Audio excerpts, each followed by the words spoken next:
지금 오늘의 이슈 들어갈 차례인데요. 이웃집 태양광 시간이에요. 다들 이웃집 태양광 이제 조금 익숙해지셨죠. 태양광에 대한 모든 질문을 해결합니다. 뭐든지 물어봐 주세요. 모든 부담은 제가 지고 가겠습니다. 윤흥상 시민, 수원시민 햇빛발전 협동조합 이사장님 나오셨습니다. 반갑습니다, 선생님. 네. 원래 처음에는 그런 타이틀이 아니었던 것 같은데 점점 바뀌고 있죠. 몰아가는 건지. 점점 부담은 이사장님 혼자 지세요. 이런 분위기로 저희가 몰고 가는. 덕분에 공부는 많이 하고 있습니다. 네네. 뭐든지 물어봐 주세요. 태양광에 관해서. 얼마 전에 기후 톡파원으로 차지현 님이 사연을 보내주셨어요. 근데 네. 마침 수요일 날 선생님 나오시는데 맞춰서 태양광에 대한 질문을 착착착 보내주셨더라고요. 근데 이 질문 보면 사실 이사장님이 예전에 나와서 저희에게 한 번, 두 번 쭉 교육하셨던 내용이 포함되어 있긴 한데 저도 그렇고 청취자분들도 그렇고 이걸 자꾸 반복해 주셔야지 저희가 까먹거든요. 또 충분히 듣지 못하고 충분히 이해를 못한 것도 있고 해서 혹시 비슷한 질문이 나오더라도 자상하게 한 번 더 설명해 주시기를 부탁드리고요. 첫 번째 질문부터 드리자면 개인적으로 이사장님 지금 폭염 중인데 어떻게 지내시나요? 태양광 돈 많이 벌고 있다고 흐뭇하신가요? 아니면? 어제 오늘 좀 꺾여가지고 네. 제가 그 시기에도 좀 자전거를 타고 다녔거든요. 네네. 그늘로 피해서 다니긴 했는데 네. 입추 지나고 약간 꺾이긴 해서 그나마 견딜만 합니다. 근데 네. 태양광도 열을 많이 받게 되면 아무래도 효율에 영향이 있기 때문에 원래 태양광이 그래서 이제 위아래로 그리고 모듈 사이사이로 네. 공기가 흐를 수 있게 시공을 하거든요. 너무 뜨거워지진 않게. 열이 너무 많이 나면 네. 아무래도 이제 발전하는 반도체이기 때문에 효율에 영향이 있죠. 왜냐하면 많은 전하가 반도체로 흘러야지 발전량이 많아지는데 네. 그 자체도 이제 열을 어느 정도 통제 관리할 수 있게끔 모듈을 만들긴 하지만 네. 주변 기후 자체가 주변 날씨 자체가 기온이 너무 높아버리면 아무래도 영향이 있을 수밖에 없죠.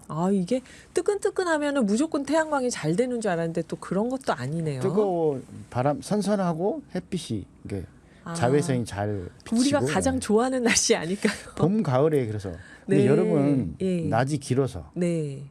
아무래도 일조 시간이 있고 그것 때문에 이제 발전량이 좀 많이 나오는데 네. 습도가 높고 요즘은 너무 뭐 35도 뜨거워서. 이하 정도면 보통 네. 여름 날씨고 네. 근데 뭐 36도, 7도, 8도 이렇게 많이 올라가게 되면 아무래도 영향은 좀 있겠죠. 35도까지는 그래도 괜찮다. 그건 제가 특정할 수 없습니다. 네네네. 과학적으로. 모든 부담을 지고 가신다더니. 그런 부담까지 저한테 주면 안 됩니다. 네. 더우면 태양은 일조 시간도 길고 여름에 태양광이 잘 되는 건 맞는데 너무 뜨거우면 좀 곤란하다. 이런 말씀이세요. 35도인지 6도인지 7도인지는 정하지 않고 가겠습니다. 네, 그러면은 이게 막 뜨끈뜨끈할 때 그런 네. 생각해요. 물 뿌리면 좀 식지 않을까? 태양광 패널에 막 물을 뿌려도 되나요? 그냥 직관적으로나 상식적으로나 물을 뿌리게 되면 식혀질 수는 있는데 네. 이제 발전소의 위치라든가 규모라든가 그런 거 다 봐야 되는 거죠. 그냥 물 뿌리는 게 틀렸냐 맞았냐 이렇게 볼 수는 없고요. 네. 열이 많이 나는데 어차피 다 방수가 돼 있는 네. 강화 유리로 돼 있기 때문에 위쪽에 뿌려지는 건 문제가 될 건 없고 열을 식혀주는 것 자체가 나쁠 건 없죠. 네. 문제는 그걸 정기적으로 일정 기후 이상 온도 이상일 때 그거를 매번 상시적으로 해줄 수 있냐의 문제고 그건 또 비용과 관리의 문제 또 장비의 문제 이런 것까지 다 곁들여서 같이 보고 판단해야 되는 거죠. 안 해주면 안 되나요? 혹시 그러니까 물로? 하고 했을 때하고 하지 않았을 때 효율과 또 효율에 따른 발전량에 따른 매출 이런 차이를 봤을 때 굳이 정기적으로 이걸 해야 되느냐 이런 것들은 이제 판단을 해봐야 되는 비용적으로. 만약에 아주 큰 발전소다 그러면 그런 것 좀 따져봐야 되는데 네. 집에 있는 조그만 뭐 소형 그쵸. 태양광 굳이 뭐 하지 않으셔도 큰 네. 문제는 없을 것 같아요. 예. 그러니까 뭐 주차장 대신 이렇게 태양광 패널 세워놓은 집들 있잖아요. 그런 데는 이렇게 호스로 쓱 뿌려줘도 될 것 같은데 지붕 패널은 뭐 위로 올라가서 그거를 해야 되니까 할 수가 없을 것 아마 같아요. 수압이 뭐 강한 이런 장치가 있어요. 고압 살수 이런 네. 걸로요. 그렇게 해도 태양광 패널이 멀쩡할까요? 고압 살수 하면 좀 위험하지 않나요? 이게 강화 유리긴 한데 네. 강화 유리라고 해서 안 깨지는 건 아니잖아요. 네, 방탄 네. 유리가 아니기 때문에 그리고 안에 반도체가 들어있기 때문에 네. 조심해서 쓰긴 써야 됩니다. 그러니까 너무 가까이에서 이제 강한 수압으로 발사했을 필요는 때 없다. 영향이 있을 수 있기 때문에 굳이 고압 살수를 해야 되나 방금 전에 말씀드렸지만 전체적인 관리 비용이라든가 네. 효용성을 보고 판단해야 된다는 거죠. 이런 거 혹시 그러면 경기도 태양광 닥터 분들이 왔을 때 좀 여쭤볼 수 있겠네요. 이 고압 살수를 하는 게 좋을까요? 아닐까요? 뭐 이렇게. 뭐 제가 봐서는 그 시공하는 관리하는 이런 업체 쪽이 좀 전문이긴 하고 제가 여기 오기 전에 어제 몇 군데 전화를 또 해봤습니다. 취재를 네. 해봤는데 네. 뭐 제가 비슷한 말을 하고 있는 거고요. 그 저번에 우리 5월달에도 제가 설명을 드렸었는데 네. 우리나라는 때때로 정기적으로 주기적으로 비가 오고 뭐 건우비 차이가 약간 있긴 하지만은 굳이 돈과 장비를 마련해 준비해가지고 정기적으로 이렇게 고압 살수 고압 세척까지 살수를 할 필요는 굳이. 없다. 예. 그러나 네. 건조한 조건이 아주 오래 가고 미세먼지라 이런 것들이 이물질이 태양광 모듈 위에 많이 쌓이게 된다면 세척하는 건 맞다. 네. 근데 네. 우리 날씨나 이런 조건을 봤을 때는 굳이 그런 비용까지 들어서 할 필요 없다 이렇게 말씀드렸던. 우리 한 기억이네요. 번씩 비가 오니까. 그렇죠. 예. 비가 오면은 자연 세척이 특히 되니까. 여름은 이제 소나기도 많이 오고 바람도 네. 세게 불고 그러기 때문에 굳이 돈을 들여서 세척할 필요는 없다 이렇게 보는 거죠. 예. 차 지연님 이게 답변이 좀 되셨는지 모르겠네요. 정답은 아닙니다. 네.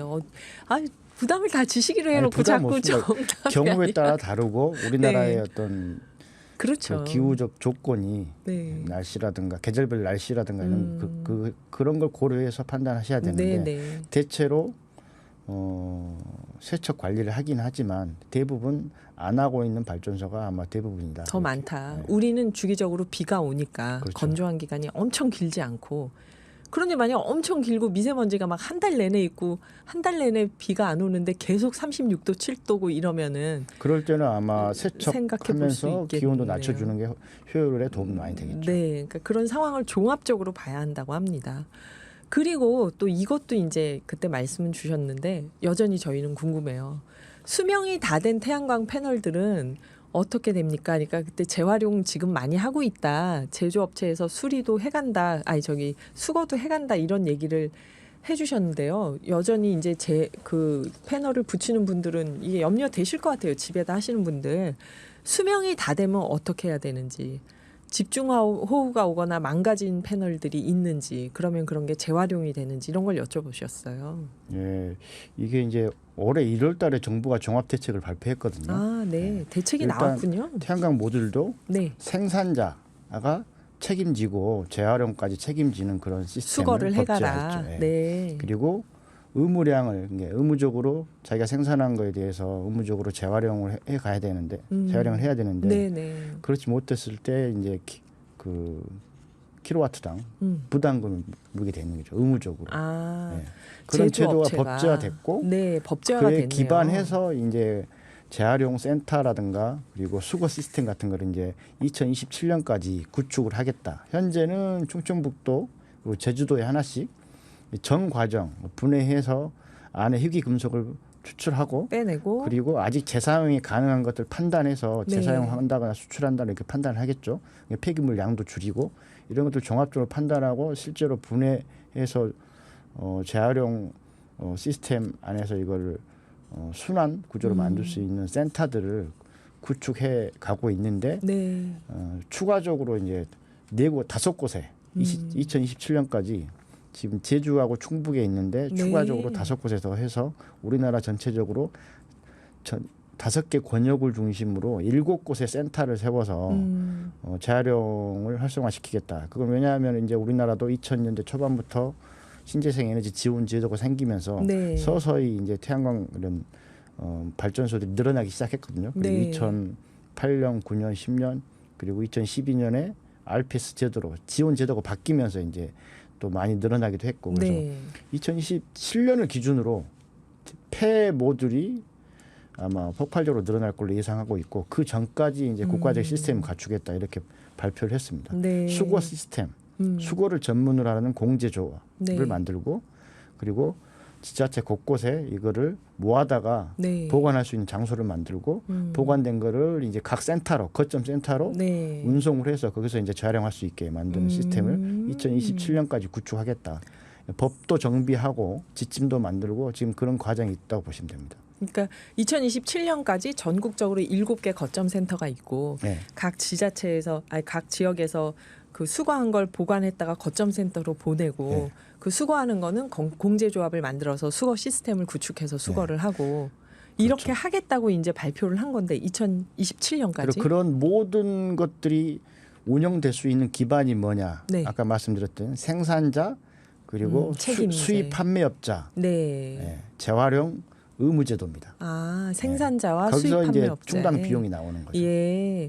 아, 이러면 훨씬 좀 안심이 되네요. 재활용 문제를 이 생각보다 많이 걱정하시더라고요. 이거를 태양열 설치했다가 괜히 뭐 환경 더 오염시키는 거 아니야? 이런 생각들을 하는 분들이 계시더라고요. 그럼 2027년에 이렇게 재활용 센터가 전국적으로 구축이 되는 건데 그 전에 뭐 지금 설치한 지 몇 년 안 된 거 벌써 문제가 생기지는 않았겠지만 지금은 어떻게 하고 있나요? 예를 들면 우리 관내에 있는 이제 뭐 몇몇 큰 시공사들은 네. 자체로 이제 그런 폐기물이 생기게 되면 네. 자기들이 시공했거나 이런 거래하고 있는 발전 사업자, 저희 같은 발전 사업자가 뭐가 문제가 생겨서 태양광 패널을 폐기해야 될 때 그런 쪽에 의뢰를 하면 시공사한테 의뢰를 하면 우리 시공했던 뭐 AS를 하기 때문에 네네. AS 기간이 끝나더라도 사후에라도 이제 문제가 생기면은 시공업체한테 이런 걸 의뢰하게 되면은 네. 또 자기들도 전문 처리 업체한테 맡긴답니다. 이게 전문 처리 업체가 있구나. 그렇죠. 뭔가 고장이 나고 문제가 생겼을 때 네. 정부에서도 아무나 그거를 예를 들면은 발전소이기 때문에 네네. 그 한전하고 개통이 단절됐다 하더라도 발전소는 가동이 될 수도 있고 전기가 흐를 수 있기 때문에 그렇네요. 전문 이제 폐기 업체, 예. 해체 업체가 이렇게 담당하게 되는 거죠. 그렇게 해서 아.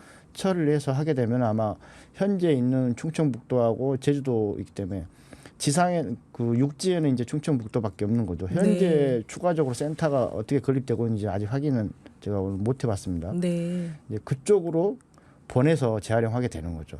그러니까 개인 소비자들은 일단 제조업체 시공했던 시공업체에 문의를 해보면 문의를 하는 되겠네요. 거고 지금 전국적으로 각 지역별로 공제조합을 통해서 수거 시스템이 완비된 건 아닌 것 같아요. 왜냐하면 올 네. 초에 발표했기 때문에 네네. 그런 것들도 준비해 가고 있다 이렇게 드릴 수 있고요. 예. 그리고 현재 상태에서 그럼 어떻게 처리하냐? 시공했던 업체한테 의뢰해서 문제가 생겼을 때 네. 그럴 일은 거의 없죠. 솔직히 보면 아직 예를 짧아서 기간이. 이게 임야지대라든가 예. 뭐 솔직히 산사태가 일어나 가지고 그런 패널이 발생할 수 확률도 아주 높지도 않은 뿐더러 도시에서는 지금 그런 사례가 제가 들어본 바는 별로 없습니다. 없는 거죠. 네. 걱정 안 하셔도 당장은 예. 될 것 같아요. 2027년 구축될 때까지. 근데 그 혹시 문제가 있으면은 그 시공했던 업체에 우선 문의를 그렇죠. 하면 되고 네. 그 말씀 듣다 보니까 태양광 패널이 생각보다 저는 한번 설치하면 30년은 문제 없다고 들었는데 좀 짧은가요? 그거보다는. 이제 생명체처럼 예. 어느 순간 딱 생명이 끝나는 게 아니고 점점 효율이 주는 겁니다. 예, 보통 20년에서 25년 쓴다고 하는데 네. 그것도 그 정도 쓰면은 원래 가지고 있던 효율에서 한 20% 정도가 좀, 낮아지기 때문에 뭐 새롭게 교체하거나 이렇게 하는 게 훨씬 효과적이다 이렇게 보는 거죠. 네. 실제로 20년 지나고 25년 지나더라도 80% 효율 이상이 유지가 되거든요. 쓰려면 그걸 계속 쓸 수 다시 있다. 사용할 수도 있습니다. 예, 예. 그러면 태양광 패널의 수명을 대충 어느 정도로 보세요? 이게 상당히 이상하게 길겠네요. 효율은 많이 좋아지거든요. 예. 근데 같은 그 넓이의 모듈 위에 훨씬 더 많은 와트수를 올릴 수 있어서 네. 효율은 많이 개선되고 있는데 수명은 예. 비슷합니다. 10년 전이나 지금이나 20에서 25년. 왠지 핸드폰 얘기 듣는 것 같아요. 효율은 점점 좋아지는데 수명은 비슷하다. 수명은 25년 정도로 보고 25년 25년 정도 정도요. 사용하면 효율이 한 80에서 80%. 85% 정도 나온다. 그때 이렇게 또 보시면 될 것 적절하게 수리해서 더 쓸 수도 있으면 그러니까 재사용할 수 좋겠어요. 있으면 재사용할 수 있는 예. 거고요. 재활용이 무조건 폐기 분해해서 음. 그 재사용할 수 있는 희귀 금속을 추출하고 이런 것만 있는 게 아니고 네. 재사용 판단을 한다는 거죠. 그러면은 실제로 우리나라처럼 태양광 관련된 신재생이 관련된 제품들이 공급이 원활하지 않는 나라로 재수출할 수도 있고 네. 그 나라는 효율이 아주 낮지 않은 그래도 괜찮은 모듈을 아주 싸게 사용할 수 있고 이렇게 되는 거죠. 네. 차지현님이 또 뭐 누적 발전량이 210kW쯤 집에 모여 있던데 이사 갈 집에 이사 가서 그거를 쓸 수 있는 거냐 이것도 여쭤보셨는데요. 아, 그거는 이제 발전소의 경우에 따라 다른 건데요. 네, 요 설명은 저희가 시간이 좀 많이 돼서 윤은상 이사장님 말씀 주시는 거를 내일 방송에서 추가로 얘기를 하면 어떨까요? 지금 설명이 좀 길어야 되죠, 이거는. 이게 전력을 판매하는 상업 발전소냐, 네. 아니면 자가로 개인. 자가로 쓰는 자가 발전소냐에 따라 다르거든요. 자가 발전소. 자가 발전소는 이게 누적되지는 않습니다. 본인들이 한전 계통에 연결하지 않고 네. 자체 배터리를 사용해서 이제 축전을 해놨다라면 쓸 수 있지만은 거기에 210kW 누적 발전량은 이 발전소가 발전소를 가동해서 지금까지 그 정도 발전했다고 표시를 해주는 것이지 어디 이만한 전기가 모여 있다 이렇게 보지는 않는 거죠. 아, 그러면 이사 가서 이걸 쓸 수 있는 건 아닌가요? 근데 한전하고 예. 아마 상계 거래 제도가 있거든요. 예. 10kW 미만. 태양광 같은 경우는 이제 1000kW 미만이면은 네. 자가 발전용 자기 집에서 쓰고 그 같은 장소에 발전소가 올라가 있다라면 한전과 상계 거래가 가능하거든요. 네. 그러니까 사용하지 않고 한전 계통에 계속 210kW가 누적돼 있는 거죠. 계통에 이게 내가 이만큼 생산해서 한전한테 보낸 거죠. 계통 안에. 네. 그러면 그게 누적돼 있다고 보시면 되고 네. 그거를 다시 내가 필요할 때 꺼내 쓸 수 있는 상계 거래 제도이기 때문에 그게 만약 그렇게 상계 거래 제도가 돼 하시겠죠. 있다면 이사 가면 그렇게 사용할 수 있습니다. 네. 한전과 상계 거래 제도로 되어 있다면은 사용할 수 있다고 하십니다. 210kW. 아유, 이거 제법 되네요. 아무도 안 사는 집에서 태양광이 혼자 돌면서 210kW면 뭐 3인 가족 한 3주 3주 평균. 네, 제법 되네요. 네. 답변이 되셨는지 모르겠습니다. 차지현님 혹시 더 궁금한 거 있으면 기후 톡파온으로 또 여쭤봐 주세요. 뭐든지 물어보세요. 모든 부담을 지고 갑니다. 그리고 윤은상 수원시민 햇빛발전 협동조합 이사장님께서 답변을 주실 겁니다. 선생님 감사합니다. 네, 고맙습니다. 다음 노래 박혜성의 도시의 삐에로 듣고 다시 뵙겠습니다.